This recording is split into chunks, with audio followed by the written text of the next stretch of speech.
Mindset Mashup podcast. Here we are, and I've got an amazing guest today, the second female of season 2, which I'm really excited about. And this lady is truly leading from the front when it comes to entrepreneurship, particularly in the tech industry, but also as a female in the tech industry. Because I know we're probably going to chop that up as well, Indy, as we get through it. But I know some of it's been techie for you. It's been techie in the tech industry for you because I know there was a lot of VC rounds that you've battled with, and I want to go into some of those challenges. But first of all, I just want to say welcome to the Mindset Mashup podcast, and I'm really glad to have you here. Thanks for your time.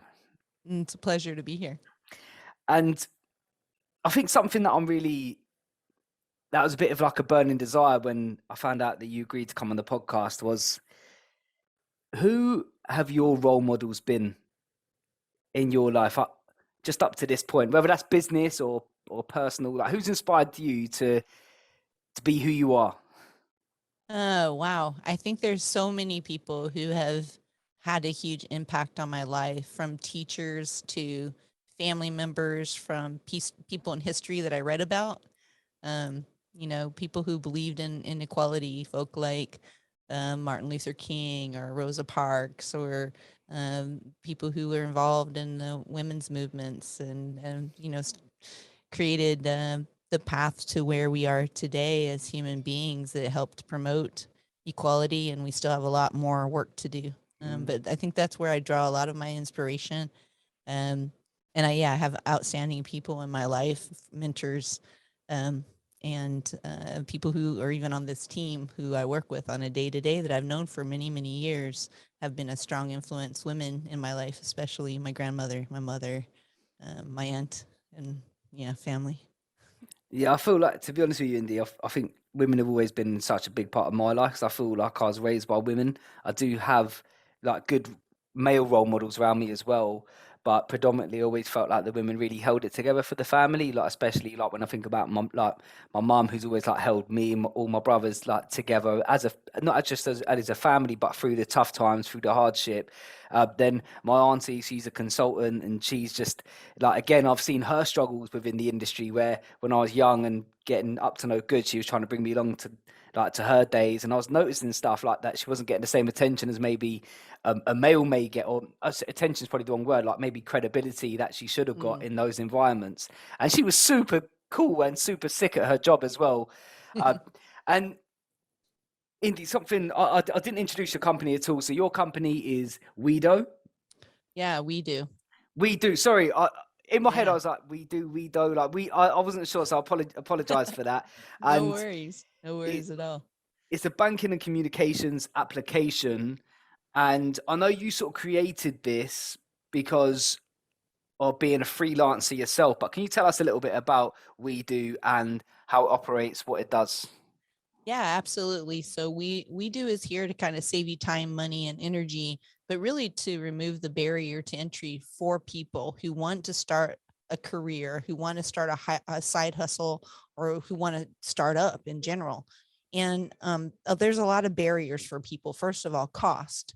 So by being a banking application services platform, we can remove the front end costs for a lot of things. A lot of people pay for Zoom, for PayPal, for, I don't know, Stripe, for this, for that. There's all kinds of applications for communications. And we've decided that we want people to be able to have access to these services so they can start their businesses and take and make payments, and so that there wouldn't be any paywall in front of it. And the way to do that is actually on the back end. By being a banking application, we can actually create that opportunity for people, and also not sell their data, because data seems to be one of these things that everybody thinks they own, right? The platforms keep on making you sign your life away. And so we decided, hey, the advertising model isn't what we want to do to people. We want them to be able to grow their communities around their products and their services, and have real conversations with real people, or sell real shows to up to 1 million people through the application. So we're a video and audio application that lets you create groups, take payments, take subscriptions, and bank in any currency across the globe, including crypto, which we're rolling out later this year. Oh wow! So you're going down that route as well. That's incredible. So effectively, Indy, you'd be able to do it in real time as well. So you'd be able to do a call like this. You'd be able to maybe get a contract finalized and be able to take the payment there and then, Yeah. which is really cool. And I also like what you said about having sort of like both the Zoom aspect and the banking bit in just in one platform as well. And one of the things that I found really interesting when I was listening and researching about some of the things that you've done is that this has been developed for you. This is fairly recent in regards to when it all being created. But how recent has the idea itself been? When did you come up with the idea? Well, I was working in the gig economy myself, picking up clients, developing websites and apps, and doing work for people. And I realized that there was a real problem with a lot of platforms taking big chunks of freelancers' pay, and it just didn't seem right. And so I started doing some market research and realized that, this is a really big J curve, yeah, for, that half the world's workforce was projected to be in the gig economy as freelancers by 2025, 2027 range. And this was prior to COVID. And so I started playing around, and I was still working. I was an interim CEO for a company, and I was working on some marketing for another company. And just before COVID struck, I started iterating, and I thought, I'm going to start designing this because there's something to this. And then COVID hit, and I thought, now I've got a lot more free time. And I thought, man, this is the best thing ever. Even though it was pandemic, I thought, well, this is a great way to ignore the news, stay in my little hobbit hole, in my office, and really work on this. And so I got it to the point where it was a prototype, and I met got a friend of mine on the phone and said, hey, what do you think about this? And he happened to be the first CFO of PayPal, and I'd worked with him on another project, and he's like, I'm in. I was like, really? Wow, okay, cool, right? And then of course a lot of people ended up with a lot more free time during COVID. We were all stuck in our homes, so for me, it was like, I'm going to phone this old pal of mine up and see if she's available and what she's doing right now and blah, blah, blah. And so it made it easier. I think a lot of people think would have been harder in COVID, but it made it easier from a technology point of view when you have all these people who have a lot more free time to get them to get involved in the project. And it was really exciting. And we went from a small team of 4 or 5 of us now to 25 of us. Wow. So we've grown quite a bit in the last couple of years, and we're really excited to show this to the world. And we're launching this summer, so we have already started to let people into the app. We're live in some micro locations at the moment, and we roll out full on and go into our hard launch in September. Are you live in London? Not yet, but we are actually live. We've actually issued cards, debit No. cards in London now. So Oh, nice. officially, yes, but we're letting people in on private invitations. So we'll let you in. Oh, okay, cool. Go Thank you. reserve your username. Yeah, thank you. And It's very, very imminent uh, now. it's no, do you know, Indy, I completely understand, by the way, what you said about that free time and lockdown. I can very much relate to that myself. I think I spent a good portion of my career not really knowing what I was doing, and then COVID, I was made redundant. And it was sort of like really terrifying because I didn't really know where I was going to get money. But at the same time, once I found my way back into sort of like just a little bit of money, I was able to think about what I wanted to do, which was a great asset. But the other part is what you said about when you spoke to your friend and they were like, I'm in. And I love that because I feel like that's another really important bit about, I believe that's an important bit about entrepreneurship or about taking that first step, about the people you've got around you as well. Mhm. And something that I found really interesting about talking about the people around you is as you were doing your VC collection, there was a statistic that you mentioned. I'm reading off a bit of paper, so I don't want to mess it up. Where you said less than 2% of women are receiving VC funding, That's right. and you've basically secured 3 million. Is that right? Yeah, we raised $3 million last year.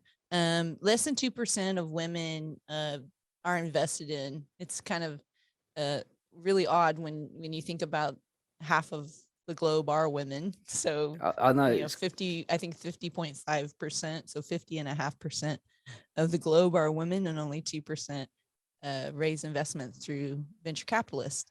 One reason is that there aren't very many female-led venture capitalist funds, and there aren't as many female-led technology companies yet. And then, you know, the scalability of technology in today's market is attractive to investment for raising venture capital. And another reason is that, you know, women haven't traditionally been in business as long, founding companies quite as long, or not as many of us are. And I think the other thing is that there is a break that women take often if they want to raise a family, and therefore they tend to look for stability, or they may stay home with children. And so there are less of us actually creating businesses due to the fact that we are females. However, that number is pretty pitiful, the 2%, yeah. in any case. So I see that changing a lot, and changing a lot for the next generation and the generation to follow, as more and more women go into technical fields and scientific research and discovery and innovation going forward. And so I think that number will change dramatically in the next decade. It's representation as well, isn't it? The more sort of like people see people that are like them, whether that's race, gender, age, Mm-hmm. or whatever, it allows people, it makes space for other people that are similar, right? So in your case, this is other females. And in my career, when I was employed, I'll be honest, my best bosses have all been females. Like the best ones that stand out the most to me have been females, and I have had more male bosses, and I can only think of one that would sort of like on par with them. But Mm-hmm. as you were going through your VC hunt, did you ever feel that 2%? Did you ever feel like were you getting turned away a lot? Did you Oh experience yeah, it? I think though, everyone, whether you're male or female, gets no's from, you know, VCs. In fact, there's a lot of things that determine whether or not you'll raise capital from a particular VC or another. It needs to be a perfect match made in heaven. And excuse me. And so, yeah, I think obviously women are turned down more than men, but there are also less women to turn down. And then you have this kind of stigma in technology that if you look like someone like me and you're female, that they don't believe that you could be a great technologist, or that you can code, or that you can, build a company like we do, because it's quite an aggressive build. Let's face it, we have a lot of moving parts. There's a lot of regulation in fintech, in banking services, technology in any case. And, it's a complex structure. So that But was always a question, whether or not maybe I had the talent or the skills or the intellect or the ability to put a rock star team around me. And and how then, do they of course, articulate that? How do they articulate that message? sometimes it's in what they don't say or what they don't Mm. ask.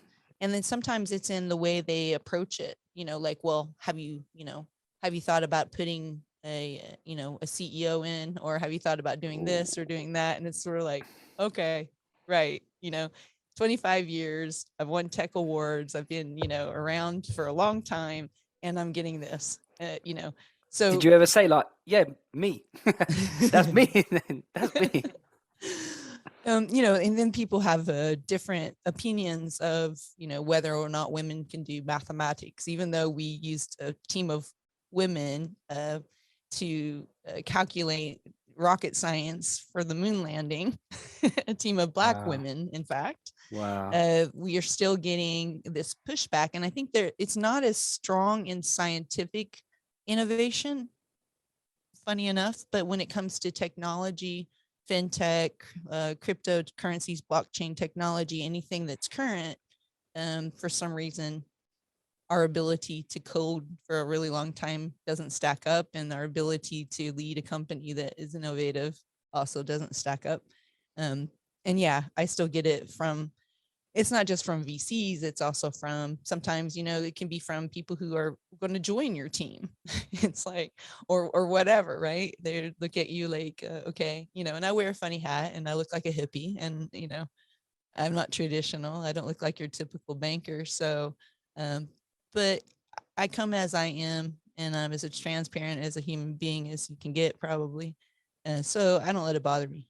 And I mean, it is what it is. We live in the world today that is changing very rapidly, but very slowly in some way socially. So these things take time.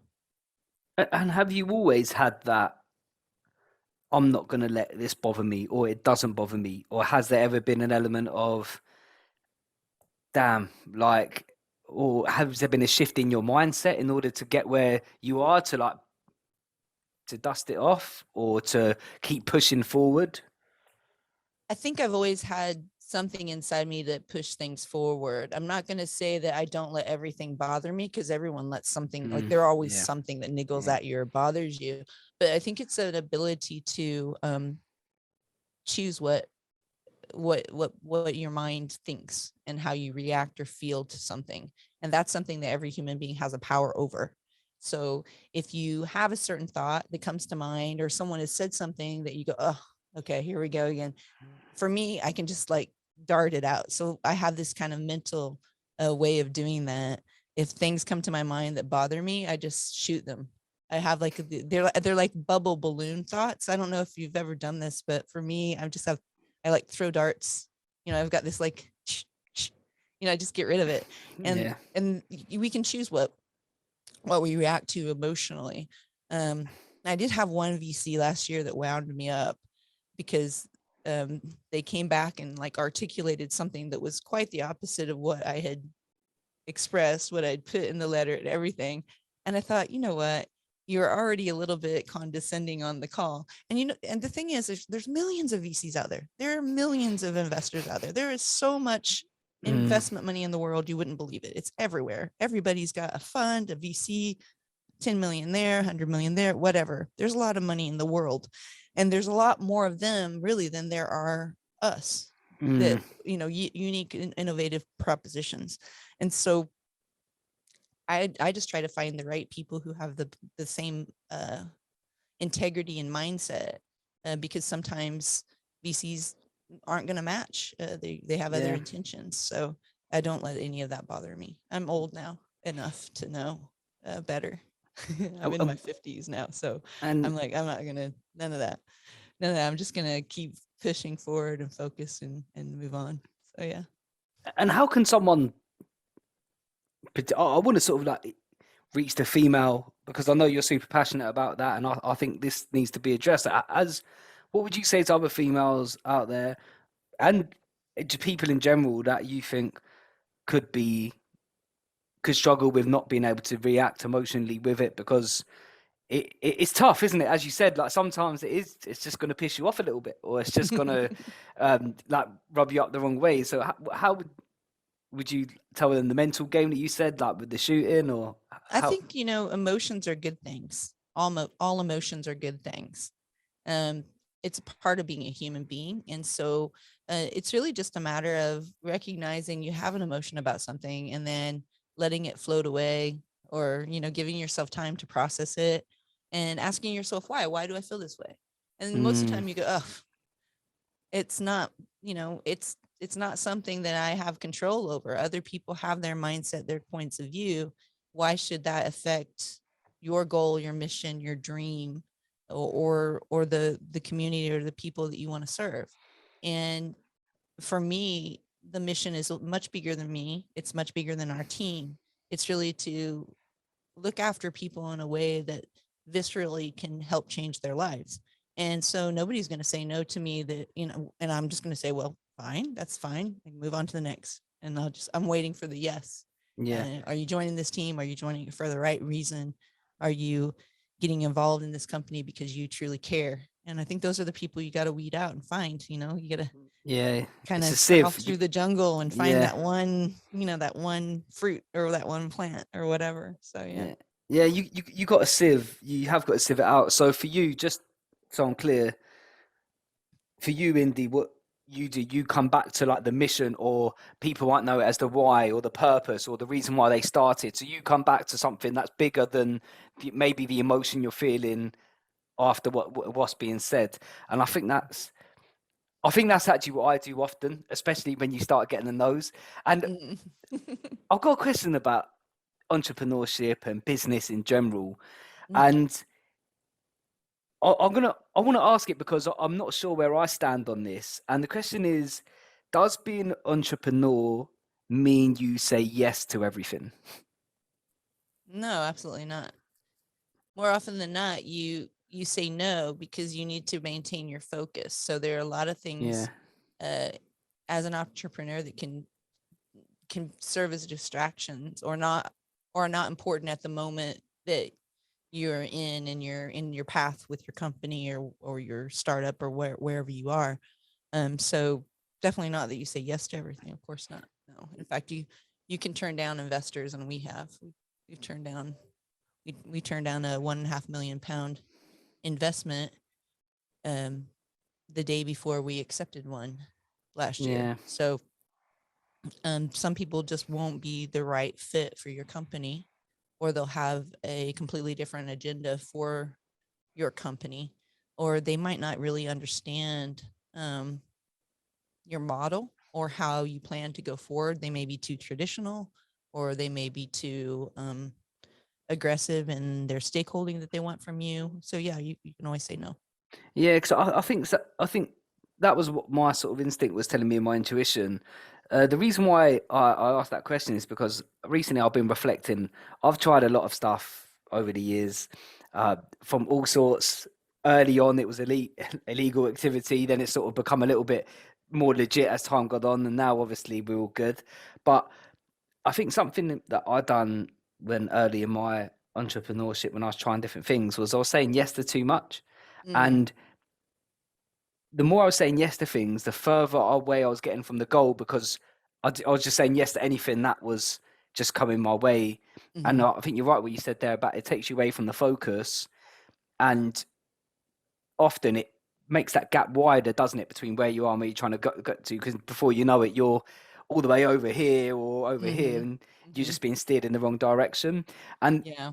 the other, A lot of yeah, people have that bright, shiny object syndrome, yeah, you know, definitely, I and definitely had. especially, there are a lot of creative people and really great, actually great entrepreneurs and founders who have bright, shiny object syndrome, but it's not a good thing to have if you want to run a business. You need to Mm, put people in place to keep you in check if you do have that tendency.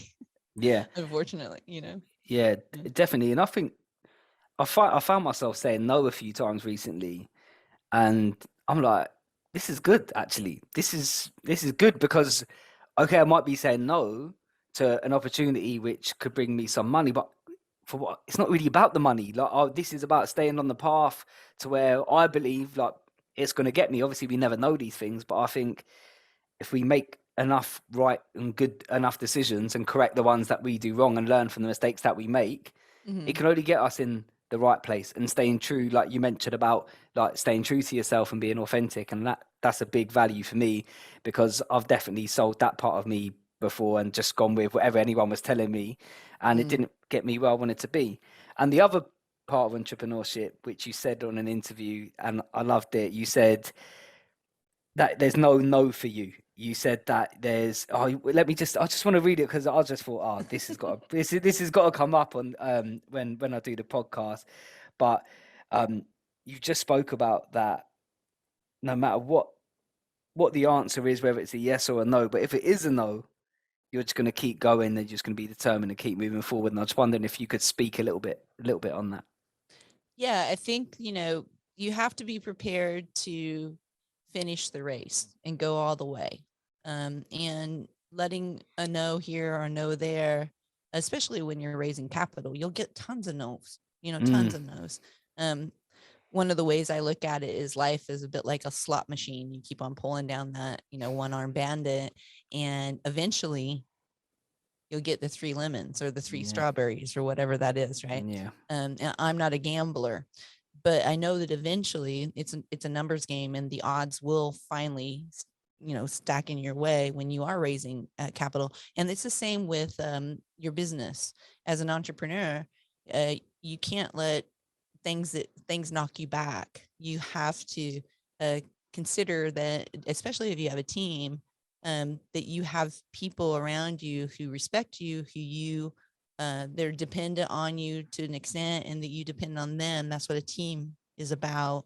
And you're sometimes trailblazing and blazing a way forward for you and your team, but also in the objective to serve people and add value. So it's it's fundamental to starting a business or being an entrepreneur that you are solving some sort of a problem for Mm. people, and that you're looking after the goal of adding value, uh, not just for yourself, not just for the investor, not just for the company, but particularly to the people on the other side of your business.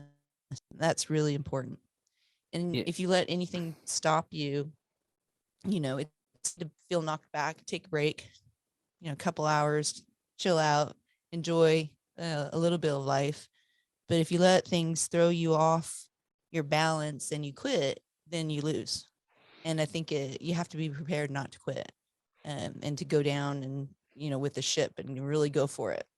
And if you're going to fail, there may be market forces or inevitabilities. But once you put your foot out there on that path, you need to put the next one forward every day. And I think that's how we get somewhere anyway. Yeah. And I think entrepreneurship is a lot less to do with ability and a lot more to do with how much can you endure before you get what you want. And did you see what I mean? Like, do you agree with that? Like, how do you feel about that? Um, well, I think there is a huge degree of endurance, but entrepreneurship is also surrounding you with people who have other skill sets than you have yourself, and getting the support around you in your team, in the people who mentor you or Mm. that you look up to, and you know, realizing that leadership is a skill in of itself, but surrounding yourself with the best people who are great at what they do that you may be weak at, really creates a team that's going to get to the goalpost more easily. And a lot of entrepreneurs try to do everything. They Yeah. a little bit all over the place. Focus on what you do best and surround yourself with the people who do what they do best, and then you have a better shot at winning. Yeah, that's good. You mentioned leadership, and I feel like that's something that I can't say that word without having a little discussion around leadership. So I often ask the question, like, what have you learned from good leaders? But what have you learned from leaders that you haven't enjoyed working with, or Wow, there's been like, a good mix in my life of leaders, particularly founders. Founders are really attached to their baby, and they tend to sometimes over um, overcompensate or not create a lane for themselves and the other people around them. Sometimes they don't empower their team. Um, and I've had to work with a lot of founders, and sometimes they've been ousted by their investors, and you just couldn't save them from themselves. And that's, sometimes people, you can lead a horse to water, but mm, if they don't drink, what do you do, right? So what have I learned from the mistakes that they've made? Probably just never be like that as a founder in the first as in place, what? right? As in like disempowering? Is that what you're saying? Yeah, like don't be the Disempowering? type of person who is like so, crazy all over the place or whatever, right? Um, Good leadership requires trusting the people that you work with and Mm, giving them empowerment. Really just means that you're trusting someone and giving them full responsibility uh, to carry that piece of the project or that way and own their lane. Poor leaders tend to micromanage. Oh God, sometimes you get with people, they're micromanaging every detail. And I've worked with them, and sometimes I've had people give it, you must have the patience of a saint to be able to work with that person or whatever. But the goal is to kind of show them that by doing that, they're really getting in the way of their project. They're slowing everyone down, and doing that in a in a way that isn't offensive to them. Sometimes humor works, depending on the personality. But yeah. Micromanagement rarely works in Oh my no, it's experience. terrible. Yeah, and if it does, I think there's just no longevity in it anyway, Yeah. because there's only a matter of time where like that relationship burns out. Like Yeah. there's just an expiry date on it. Yeah. So you're Well, saying, you get these two results on it, really, don't you? Either people close down and they don't they don't share information with that particular leader, which keeps that leader in the dark so they can get on with their work, or they disempower the person so much that you know the employee, the consultant, the person that they're working with um, ends up afraid to do anything. So there's no win in micromanagement at all. yeah, yeah, yeah. No, I completely agree with that. And just as sort of like we come to an end, you spoke about in the past business owners as well as one man bands not leveraging technology, which can stop them scaling up their business. And I was just wondering if you could speak a little bit on that, because a lot of the listeners are early entrepreneurs and small business owners. Yeah, I think that more solopreneurs and small business owners, if you can't afford to hire people to help you, ask for volunteers, but moreover, search for technology that can help you leverage your time. Because time is the one commodity that we all have the exact same amount of course. And it's the one thing sometimes we take for granted. Mm. And the fact that sometimes execution takes longer than you think it will as well can be an issue. Definitely. So I think it's really important to use tools that help you manage both time, money, and the resources that you have. And of course, human capital, when it's available, is always great to have as well. Cool. Nice. And you also spoken about people not scaling because there isn't enough time, which you alluded to there. So I'm wondering how you done it. How I scaled, Yeah, or how I how you scaled, because pass. obviously you told us about where the idea came from. You spoke to your friend who was CEO of PayPal, or ex-CEO of PayPal, I think you may have said. And how did you take it from an idea to sit in an office as you are right now and 25 employees? Oh wow. Well, it's a process.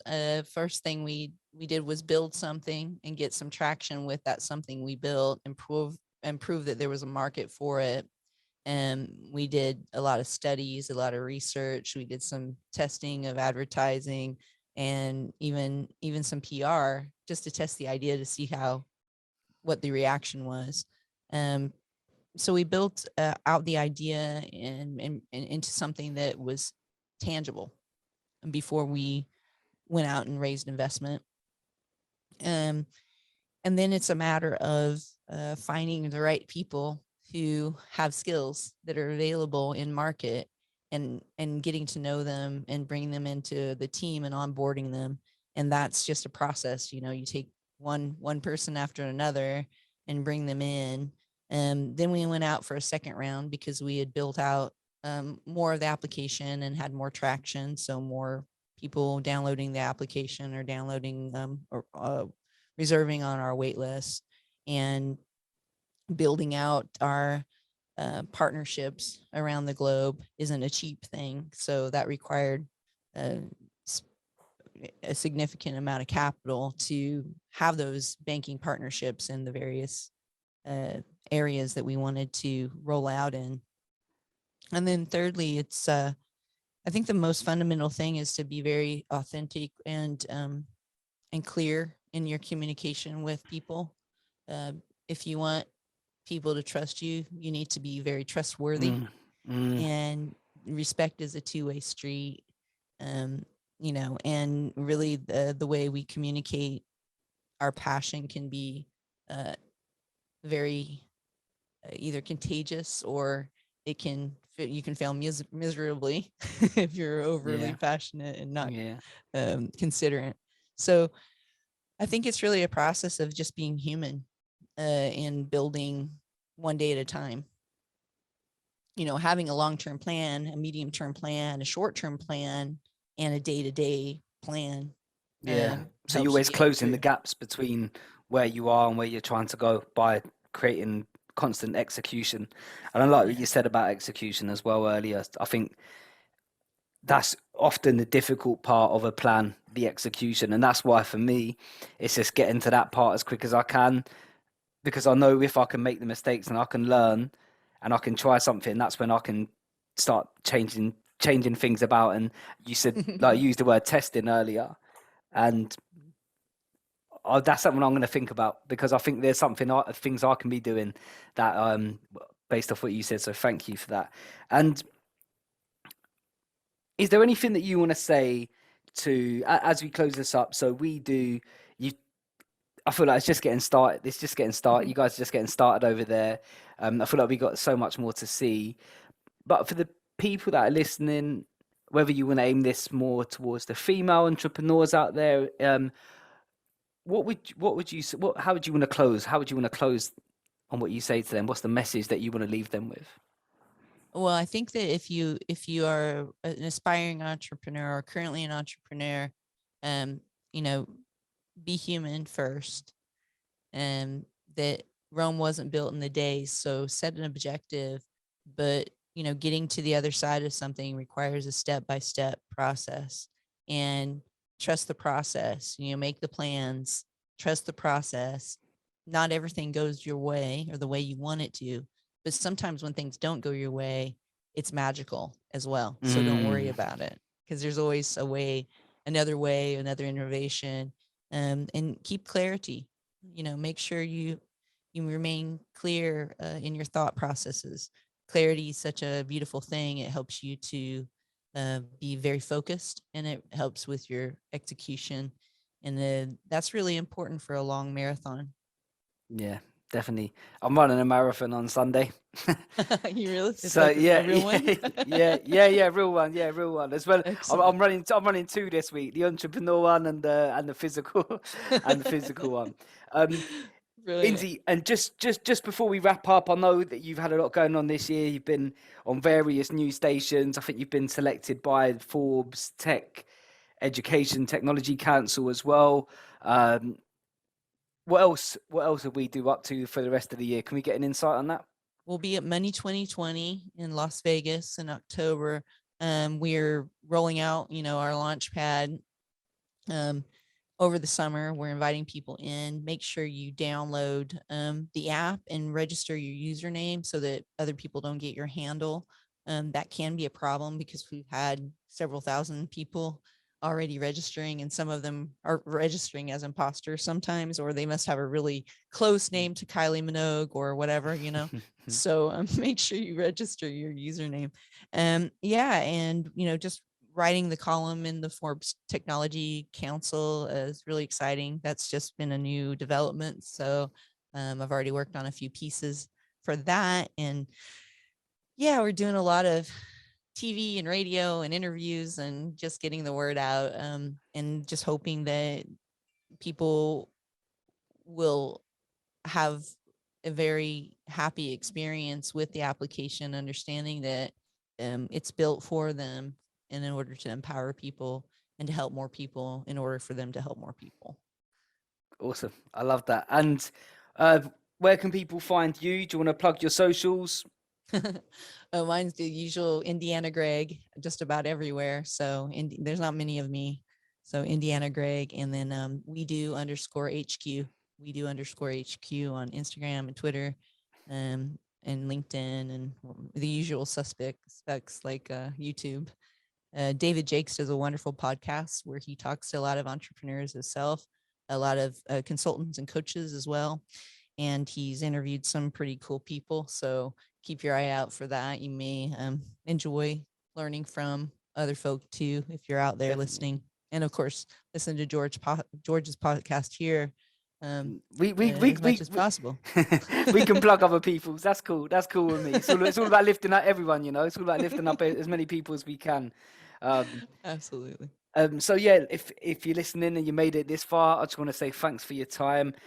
Please go and follow Indy on all the socials and the business, and I'll put with Indy's permission, if you want, I can put the description for your website where you can register usernames on the We Do. And as I said, if you made it this far, make sure to subscribe, like, review, whatever platform you're on. But for now, thanks for your time. God bless, and we'll see you next time. Thanks.